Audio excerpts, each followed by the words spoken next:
So we're back together completely, and we have everything pretty much set up except for our idle.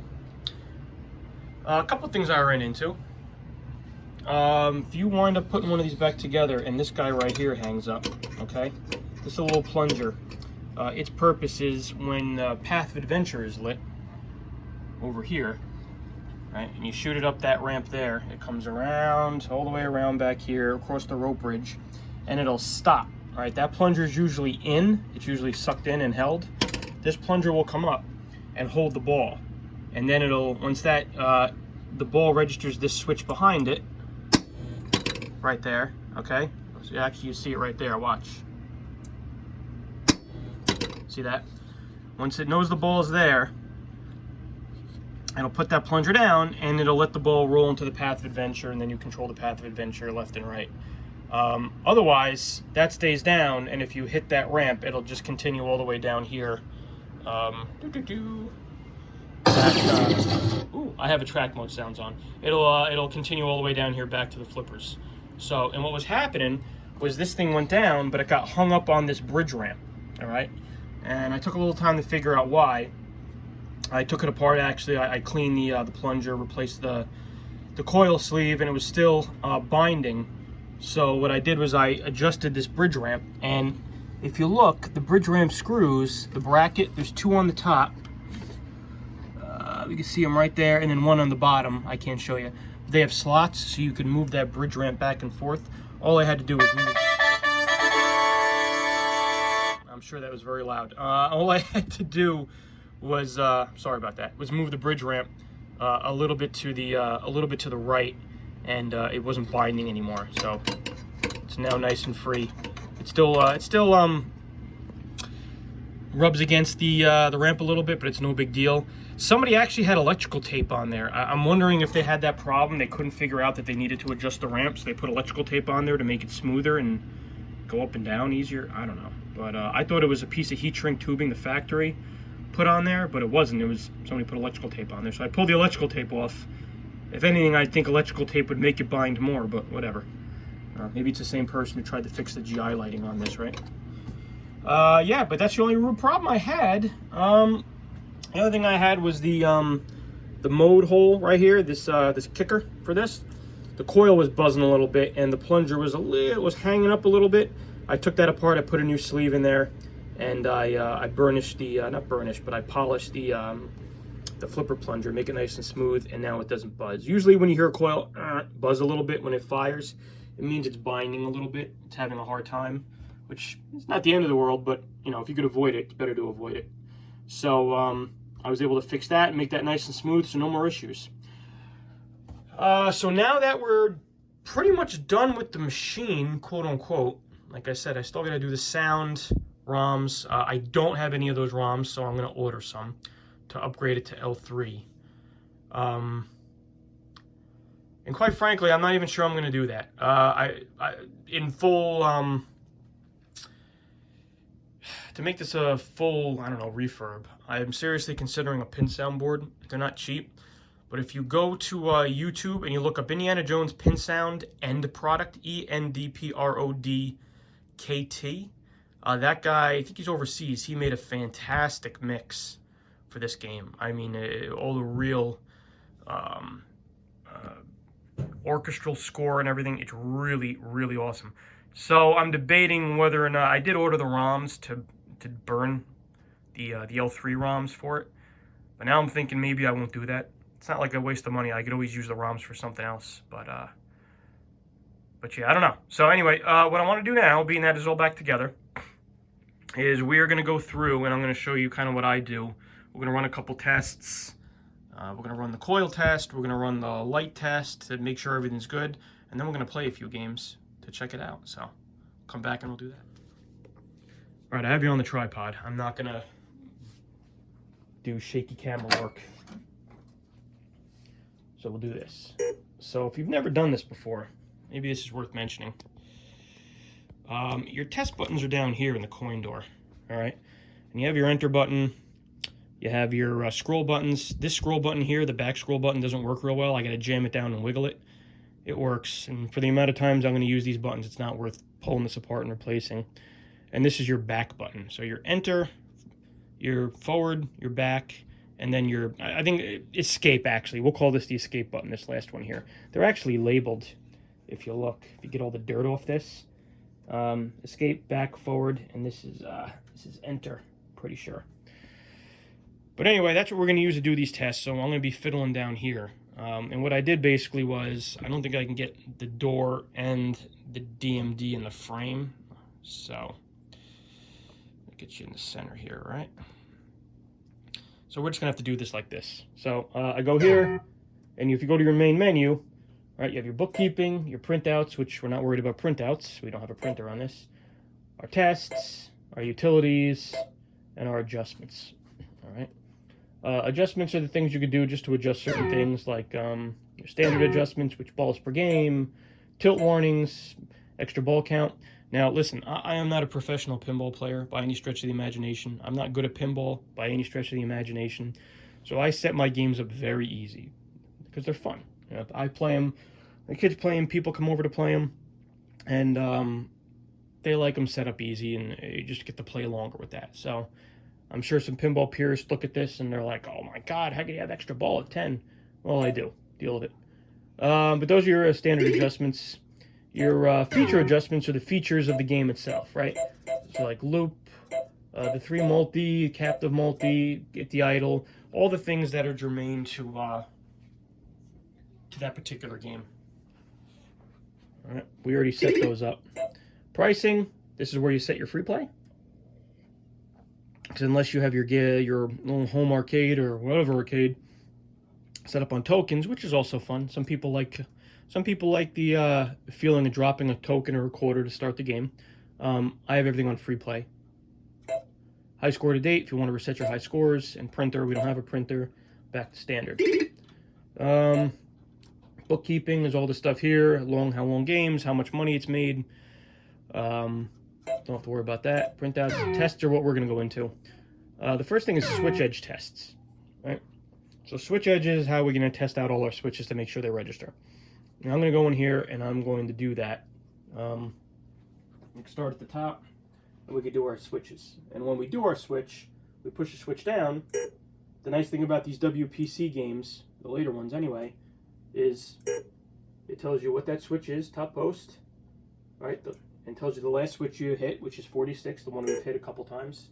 And it even gives you a wire color, which is nice. Good way to tell if you're having a problem what wires you're looking for. We have our switches under here. Left ramp made, right ramp made. That tells the computer that you made it up that ramp. It just didn't go up and then come back down. We have all our path of adventure switches here. Right. We have our in lanes and our out lanes here. We have our idle. And we have our ball shooter lane. I'm not going to call ball trough this time. And that also works for our optos too. Like we have the idle opto here, right here. That's a good way to tell if that opto's working. We have an opto here, right ramp enter. So the game has optos to tell it when a ball enters the right ramp. So what it's going to do is it's going to compare our right ramp enter to our right ramp made, and that tells the computer, okay, yeah, we got in the ramp and we made it all the way around. Okay, if both of them aren't working, it can cause some problems down the road. Here's our left ramp enter. There we go, right there. And there's some other optos around. There's an opto down here for the captive ball, which you've already checked out. Our rollovers in here, right? Our Indy rollovers. All right. The N, I can't get that one with my coffee. It also tells us our pop bumpers. We fixed this left pop bumper. Now it actually registers. There's no dead spot. And yeah, those are all the switches we can kind of stick our hand into. You know, I don't want to go and start bending stuff around. That's good. So we know that's good to go. All right. So we'll hit escape and go back to the test menu. Switch levels we're not going to worry about. Single switch, right? This is just to, you know, tells us what switches are activated right now, I think. I'm not actually sure what switch single switch does. It says right now left coin slot's activated, I think. Let's see. Center coin slot. Right coin slot. Oh, these are our I think these are our, I don't know what that does. I think it just tells us where it is. Not sure, but don't need it. Solenoid test. This is a good one. The thing to remember about WPC games, which if you hadn't noticed, that's this era of pinballs, WPC 89 to be exact. When you want to do a solenoid test, in order for the solenoids to work, the coin door has to be closed, or you at least have to close the white 50-volt solenoid switch on the coin door. Because if you do this, you go solenoid test, right? You're going to go, nothing's working, right? My ball popper's not working. It's supposed to be going. But if we close the door, there you go. Now it's working. All right. We have it on repeat right now, which means it'll repeat the same coil, which we don't want to do.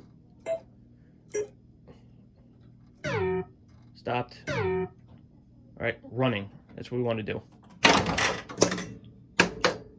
So if we have it on running, it's going to cycle through our coils as long as the coin door is closed. I'm going to put a ball in the shooter line, so we'll put that back in there. Divert our hold, see? And basically what you want to do with this is, the thing goes pretty fast, so, you know, it's going to be kind of hard to keep up with everything. Put another ball in the shooter lane. So all you really want to do when it comes to this is just run it, and then just make sure every time it goes to a new solenoid that you hear a sound, that it's doing something. You know, like those control gates are kind of under the playfield, they're hard to see. It's the diverter, or ball diverter for that right ramp, it's holding the post down. Idle motor's running, that counts as solenoid. And then it repeats. And to stop it, we'll open up the coin door, because the coin door... Right. Flasher test. Same thing, flashers are considered solenoids. So in order for them to work...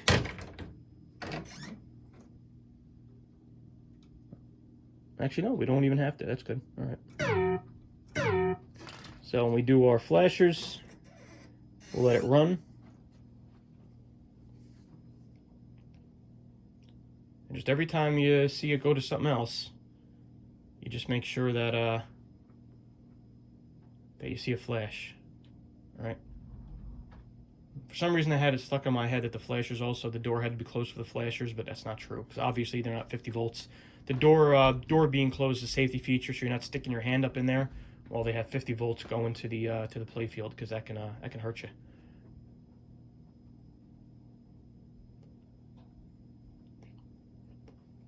The only flasher we don't have installed, we don't have the ruins installed over here, so you're not going to see that flasher. Obviously, it's still on the bench waiting to be cleaned.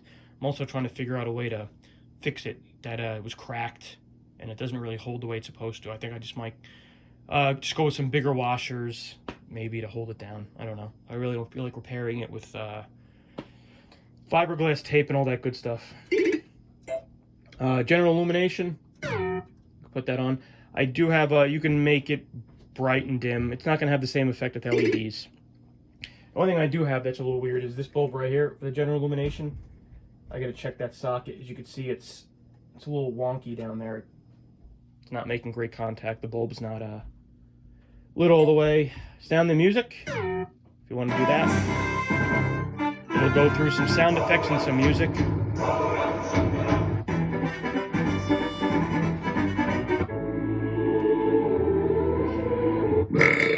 Lovely. The storms are mine! Some speech. Carefully, carefully!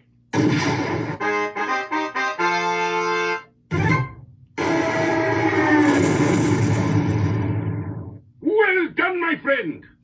And then it just repeats. Single lamps, you could cycle through single lamps to see which ones. If you have a questionable lamp, you could always cycle through to it. All lamps is what we use to make sure all our lamps are good. And this is what I did. I forgot if I did this with you guys on camera. When I did all my LEDs and I replaced and I fixed the sockets that needed to be fixed, and I did that light board, I put it on all lamps. That way I could see easily if everything's lit up. The only things that are not going to be lit are flashers. So like the special here, the special here. You see the super jackpot and the green arrow further up from super jackpot over there. That's not going to be lit. And I'm not sure how good a picture you're getting of this. I guess you're getting an okay picture of it. So there's all lamps. Lamp and flashers. It'll do all the lamps and the flashers. See, like the LEDs on the plane over there are flashing. I don't know how good that's coming through.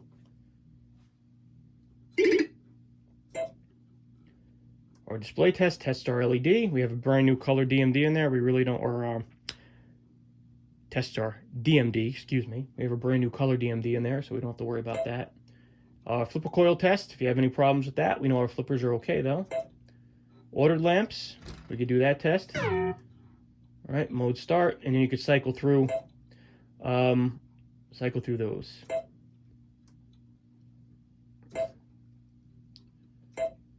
Not crazy. The adventure lights, not all that bright. I might have to do something about that. But anyway, we just can cycle through them. Again, if you have a problem, this is good because it tells you what the lamp number and it tells you the wire colors that you're looking at. We know all these work, so no reason to do that. Idle test. If you're unsure about your idle, to see what it'll do is it'll go through, and again, this is something I forgot if I did with you guys. I'll go like this. Zoom into that idle. It'll test the idle and it'll test the optos in the idle, which is a good thing. You know, we'll show you that. The DMD says, checking idle, please wait. Idle lock, motor, and switches are working. Right there, and then what we could do is we could scroll through it.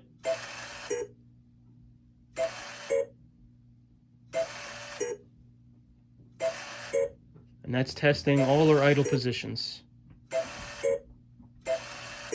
Back to 1. So we know that it's okay. All right. Next is the mini playfield test, which in our case is the path of adventure.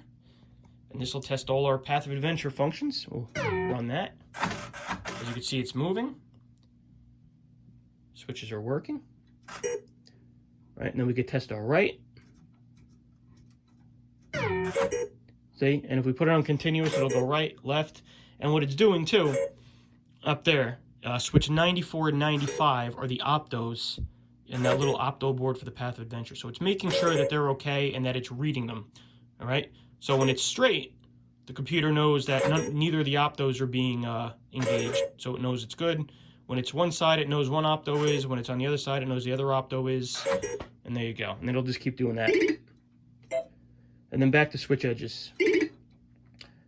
And I think that's it. I think that's all our tests, really. I think that's long enough. So why don't we pause this here. I need some more coffee because I'm still not thinking straight. I'll get another cup of coffee. I'll have another cup of coffee.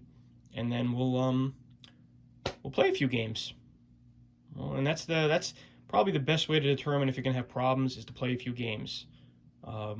That's going to bring out the little things that you might miss during the test or when you're putting it together. So let's go do that. And I think I'm also going to take a look at this this socket right here for this guy. He doesn't seem to want to cooperate, so I'll take that slingshot off and I'll see what I can do about that too. So come back in a little bit. All right, so here we go. We're going to give it a try. I'm going to have my son play, so I can keep an eye out for any little irregularities. So he's going to start up a game, and he's going to play a game or two of Indiana Jones. Okay. I got it, though. Yeah, I'll try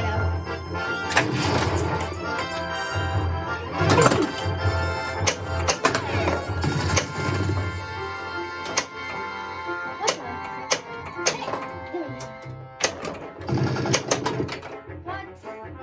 All saves on.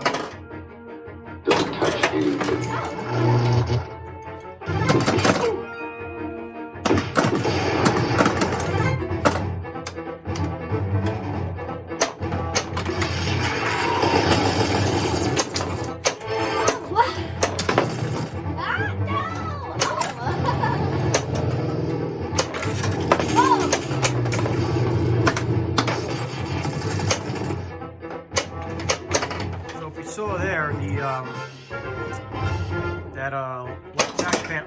light jackpot ramp right there, the ball kind of flew off it, so we'll have to take a look at that. Yeah, that was weird. And it just flew right at me. Like, yep.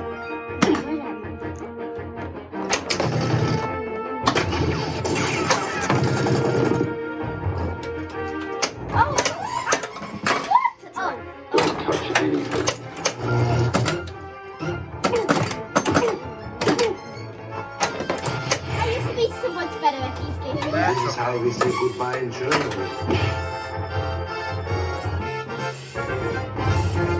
So you see where it says narrow escape. If you drain down the right out lane, there's a good chance of it bouncing back into the in lane via the rubber and that little gate there.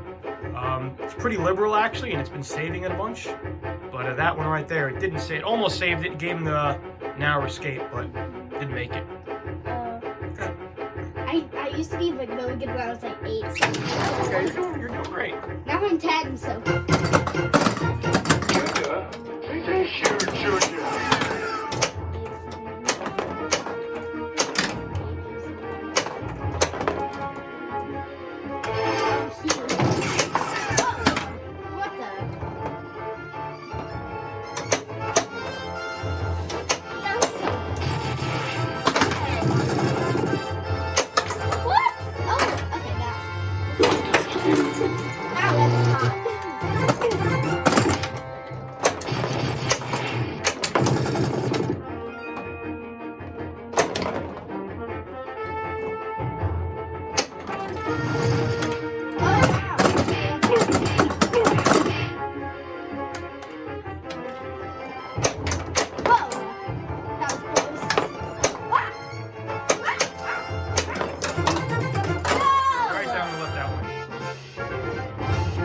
Right now you have the option to buy in. Push the green button, the Super Bowl.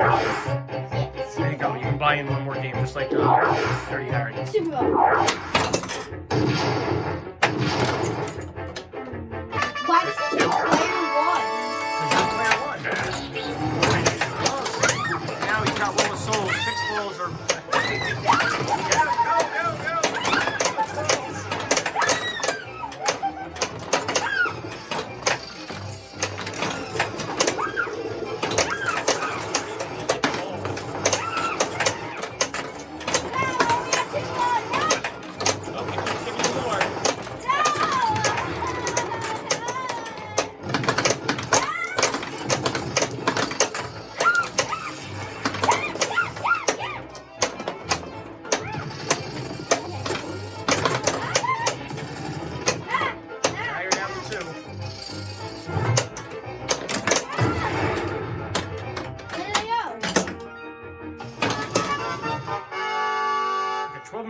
Souls. Alright, good. You just gave your ball.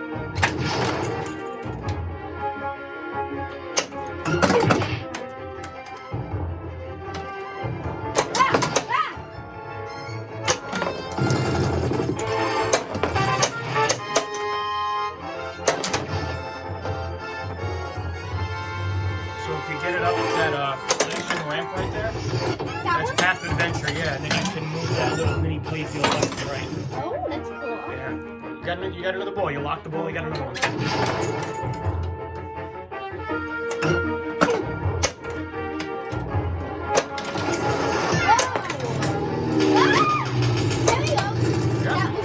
That was better. Yeah. It fell off that time. Maybe if it's just not the middle. Well, if you hit it really hard, we'll figure it out. Locked another ball. I think that's ball 3. Now you have multi-ball.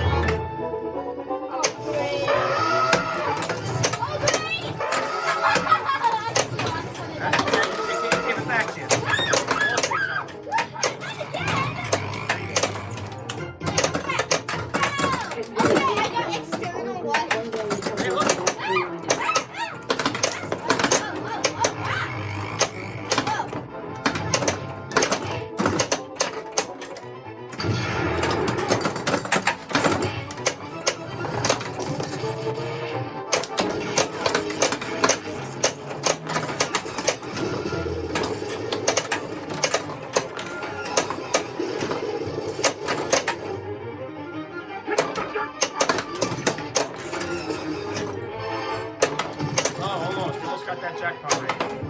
Almost want to hit that flashing ramp if you can. Get it up there. Just aim for it. No!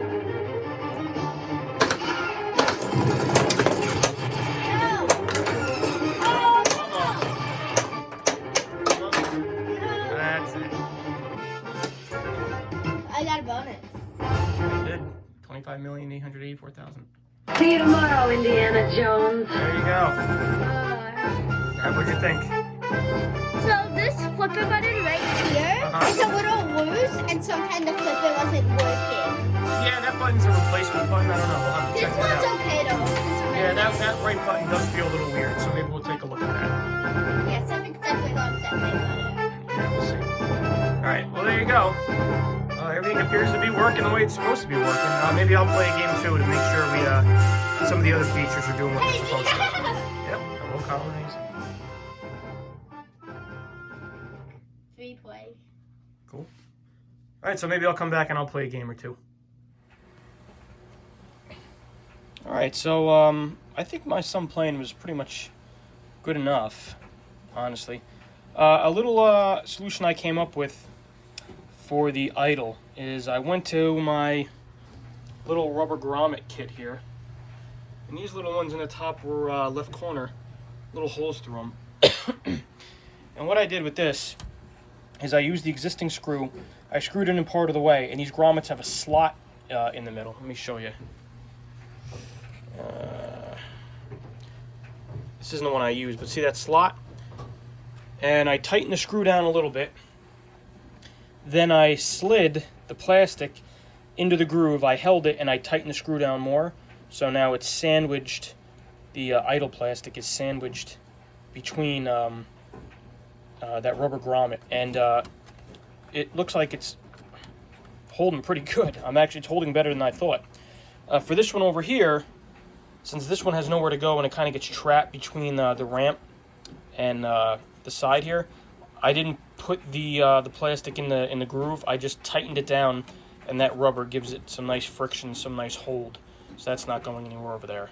And this one over here, this one was fine, so we were good there. But I think it's a pretty good solution without having to do fiberglass tape and doing plastic and all that other stuff. I don't think it's all that intrusive, that black. And it holds the idle plastic in there pretty well. So I think that's pretty good. So if you have a little grommet kit, you know, it's a hell of a lot cheaper than buying a new idle plastic. That's for sure. And I think that kit I showed you, I think this was, and I've used this right. I used one of these to fill the front cabinet, the hole in the front cabinet. I've used these bigger ones for bigger holes on cabinets. $12 on Amazon. I mean, you can't beat that, especially if you don't mind, you know, using little things like this to fix things. So I think it's pretty good. I think we're very close to calling this done. The only thing I am debating is that pin sound board. I'm going to take a few days to think on that. And when we come back, depending on what I decide, we'll probably have 1 or 2 more videos. We'll have one more video at least of me. If I do the pin sound board, we'll go over the pin sound board and that setup and see how it sounds. If I don't, then we'll just burn ROMs for the existing soundboard. But you know, I think we're good. I think this was a good project. I think it took me, I don't know what, I get this probably about a month, a little over a month to get this working on and off. So, you know, if you know what you're doing, these things go pretty quickly as long as you don't run into any big problems. So, and we didn't run into any big problems. We pretty much did a pretty expeditious job on this. And again, you know, this isn't a high-end restore. This is a player's condition restore. I don't think anyone can argue that it doesn't look a hell of a lot better than it did when we started. So yeah, and also possibility, I'd say a 50-50 shot. The same place that this came from, or actually the same person this came from, as another very small warehouse in the back of a deli. I don't know how that works, but and has an Addams family that is in again, playfield is in good shape, but the game is a mess and it's missing all sorts of stuff. So I'm in talks with him to get that, maybe to pick that up. It's another wide body, probably the most popular pinball machine ever made is Addams Family, or I think the best selling one, 8-Ball Deluxe by Bally was the best seller, and then Addams Family took over that. So we might have another project coming sooner rather than later. We'll see. We'll see what I could trade him and all this other stuff. I've been doing business with him for years. So we'll see see if we can get another project. I'm sure everyone would like to see an Addams Family, and that needs even more work than this one did. But I digress. We'll be back one way or the other, either with a pin sound board or burning some sound ROMs. And yeah, well, thank you very much for watching. We have another installment or two, and we're going to call it done. Thanks again.